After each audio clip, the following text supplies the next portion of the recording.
Hello friends, welcome to Burman classes. Dear friends, आज का जो हमारा टॉपिक होगा वह है अल्बर्ट बंडूरा का सामाजिक अधिगम सिद्धांत। यह CTET, UP TET, MP TET सभी राज्यों के लिए मोस्ट इंपॉर्टेंट है।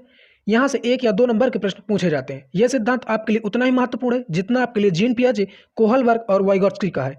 फ्रेंड्स, अगर आपने अभी तक इन सिद्धांतों को नहीं देखा तो हमने सभी का लिंक डिस्क्रिप्शन बॉक्स में दे रखा है, आप वहां से जाके जरूर देख लें। साथ ही हमने मैप और दिशाओं से संबंधित संपूर्ण व्याख्या की हुई है। यह कल का ही वीडियो है, तो आप इसको भी जाकर देख लें। यहाँ से 1 या 2 नंबर के प्रश्न जरूर पूछे जाते हैं। हमने संस्कृत पेडागोजी एनसीएफ 2005 बड़े अच्छे से समझाया हुआ है, तो आप वहां से जाकर इन्हें जरूर देख सकते हैं। फ्रेंड्स, यदि आप हमारे चैनल पर नए हैं तो हमारे चैनल को सब्सक्राइब करें और बेल आइकन जरूर प्रेस कर लें, जिससे आने वाली वीडियोज की अपडेट आप तक पहुंचती रहे। तो आइए फ्रेंड्स, वीडियो की शुरुआत करते हैं।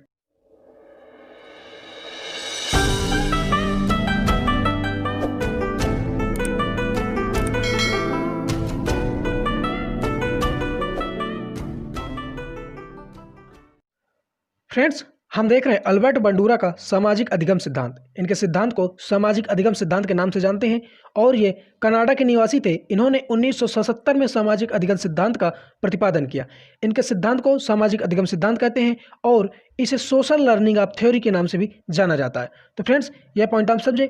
तो इनके कहने का मतलब यह था कि बच्चा समाज के लोगों को जो करते देखता है वह वही सीखता है, वह चाहे पॉजिटिव हो या निगेटिव हो। अगर वह निगेटिव होगा तो वह इस चीज़ को नहीं करेगा, और अगर उसके लिए पॉजिटिव होगा तो उस क्रिया को वह बार बार करने की कोशिश करेगा। फ्रेंड्स, अल्बर्ट बंडूरा कहते हैं कि व्यक्ति अवलोकन के द्वारा सीखता है, यानी किसी ना किसी को देखकर वह सीखता है। बच्चे अपने वातावरण को देखकर उसका अनुकरण करते हैं और उनके अनुसार अपने व्यवहार में परिवर्तन करते हैं। फ्रेंड्स, आपसे पूछा जाता है कि इन्होंने किस पर प्रयोग किया, तो इन्होंने निर्जीव वस्तु यानी बार्बी डॉल नामक एक गुड़िया थी, तो इन्होंने उस पर प्रयोग किया, वह निर्जीव थी, और इन्होंने जीवित जोकर पर प्रयोग किया। तो ये प्रयोग पूछा जाता है। अब फ्रेंड्स, इससे प्रश्न कैसे बनते हैं पेडागोजी में, आप इसको किस प्रकार समझते हैं वह समझने का प्रयास करें। कि बच्चों को अक्सर आदत होती है कि वो जब किसी दूसरे को जो भी करता देखते हैं वो वही करना चाहते हैं। जैसे मान लीजिए कि आप घर के बाहर शाम को रोज खेलने चले जाते हैं और आपके घर में कोई छोटा सा बच्चा है, तो वह रोज देखता है कि भैया क्रिकेट मैच खेल रहे हैं, तो वह भी घर में गेंद और बैट के साथ करामात करने लगता है। अब जैसे हम अगले एग्जांपल की बात करें, जैसे कभी कभी आप शादियों में जाते हैं या मेले में जाते हैं, तो आप देखते हैं कि वहाँ एक व्यक्ति होता है जो जोकर के कपड़ों में होता है। अब फ्रेंड्स, वो जोकर के कपड़े पहने घूमता रहता है, और या जैसे आप देखें तो गेट पे द्वारपाल जो होते हैं तो वो भी कुछ अलग तरीके के कपड़े पहने रहते हैं। तो फ्रेंड्स, कुछ लोग क्या करते हैं कि उनसे जाके हाथ मिलाते हैं, और जो छोटे छोटे बच्चे होते हैं तो वो ये सब चीज़ें देखते रहते हैं, और जब वो ये सब चीज़ें देखते हैं तो वो जाके वो भी उनसे हाथ मिलाने की कोशिश करते हैं और उनके पास पहुंच जाते हैं। अब जैसे एक और एग्जांपल देखें कि मान लीजिए कि पड़ोस की कोई आंटी है, वो अपने बच्चे को खाना ना खाने की वजह से पीट रही है, और आपके घर का बच्चा ये सब देख रहा है, तो वह ये समझ जाता है कि अगर खाना नहीं खाऊंगा तो हो सकता है कि मुझे भी मार पड़े, तो इसलिए वह खाना खा लेता है। फ्रेंड्स, यहाँ पे समझाने का मतलब ये है कि बालक इतना नकलची होता है कि वह लोगों को जो करते देखता है वो वही करना चाहता है। आपने नोटिस किया होगा कि घर में यदि कोई कार्टून वाला चैनल चल रहा है टीवी पे, तो बच्चे वैसे ही करने की कोशिश करते हैं। और आपने बच्चों को खिलौनों के साथ खेलते हुए देखा होगा, तो बच्चे हमेशा वही सीखते हैं, वही करना चाहते हैं जो वो दूसरों को करते हुए देखते हैं। अब फ्रेंड्स, ये जो सारी प्रक्रियाएं हैं ये लगभग 4 चरणों से होकर गुजरती हैं। तो जो अल्बर्ट बंडूरा महोदय साहब थे, तो उन्होंने 4 चरण इसके दिए थे। तो आपसे परीक्षा में यह भी प्रश्न पूछा जाता है कि उन्होंने कितने चरण दिए, तो उन्होंने 4 चरण दिए। अब वो 4 चरण कौन कौन से हैं तो भी हम देख लेते हैं। उनमें पहला है ऑब्जर्वेशन, यानी इसी को हम अवलोकन कहते हैं या इसी को आप अवधान कहें। दूसरा मेंटल इमेज, तीसरा एक्शन, और चौथा रिपीटेशन ऑफ एक्शन। अब इनका मतलब क्या होता है, जितने भी हमने आपको एग्जाम्पल बताए तो उनमें आपने देखा होगा कि बालक सबसे पहले चीज़ों को देखता, यानी सामने वाला क्या कर रहा है तो वह उसको ऑब्जर्व करता, उसके बारे में देखता है उन चीज़ों को। फिर इसके बाद मेंटल इमेज, तो वो अपने मस्तिष्क में उन सब चीज़ों के बारे में सोचता है, यानी एक छवि बनाता है कि नहीं, उसके दिमाग में कैसी इमेज बनती है, एक धारणा बना लेता है, और फिर वो उसी सब पे क्रियाएं करता है।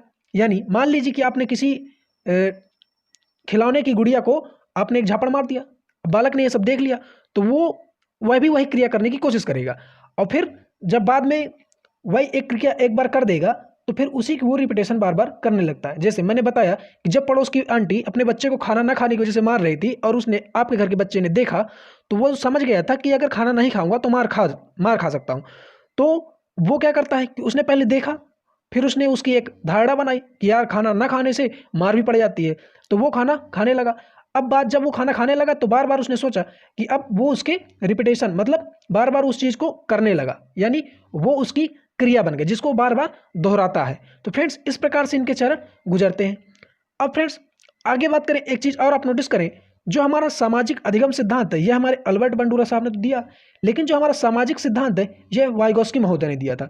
तो इन पे आप बिल्कुल कंफ्यूज ना हो, जो हमारा सामाजिक अधिगम सिद्धांत है यह अल्बर्ट बंडूरा साहब का है और जो सामाजिक सिद्धांत है यह वाइगोस्की महोदय का सिद्धांत है।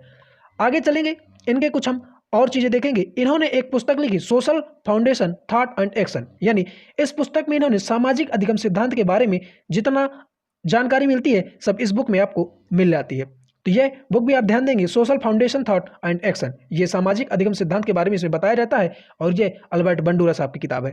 तो यह भी ध्यान दें, यह भी परीक्षा में पूछा जाता है। फ्रेंड्स अब इनके कुछ और सिद्धांत हैं, जैसे अल्बर्ट बंडूरा साहब ने सिद्धांत दिया सामाजिक अधिगम का सिद्धांत, जो हमने अभी तक पढ़ा। अनुकरण का सिद्धांत, बालक जो सुनते हैं, जो देखते हैं, जो अनुकरण करते हैं वही सब सीखते हैं। अवलोकन का सिद्धांत, जो देखेंगे वही सीखेंगे।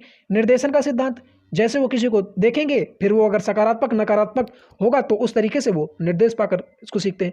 परीक्षणात्मक सिद्धांत, वह पहले सब देखेंगे फिर उसका परीक्षण करेंगे तब वो इस प्रकार से सीखते हैं। यानी कहा जाए तो बालक कुल मिला के एक नकलची बंदर की तरह होता है, वो चीज़ों को जैसे करते देखेगा वो वैसा ही करना चाहेगा, इसीलिए इस सिद्धांत को सामाजिक अधिगम सिद्धांत के नाम से जाना जाता है।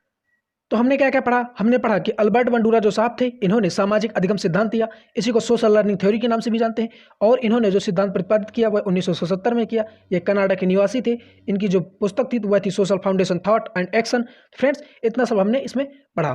फ्रेंड्स इसमें जो प्रश्न बनते हैं वो कुछ इस प्रकार बनेंगे कि जैसे आपको कोई भी स्टेटमेंट दिया जाए, उस स्टेटमेंट में ये साफ साफ कहीं ना कहीं दर्शाया जाएगा कि बालक किसी न किसी को देखकर अनुकरण करके कुछ ना कुछ सीखता है। यानी पहले दिखाया जाएगा कि समाज में क्या हो रहा है, फिर बालक उसका किस प्रकार अनुकरण करता है। तो आप हमने जो 3-4 एग्जाम्पल दिए आप उनसे बेहतर समझ पाए होंगे। तो फ्रेंड्स आज की वीडियो में बस इतना ही। Thanks for watching the video. If you like then subscribe channel, otherwise press the like button. Thank you class.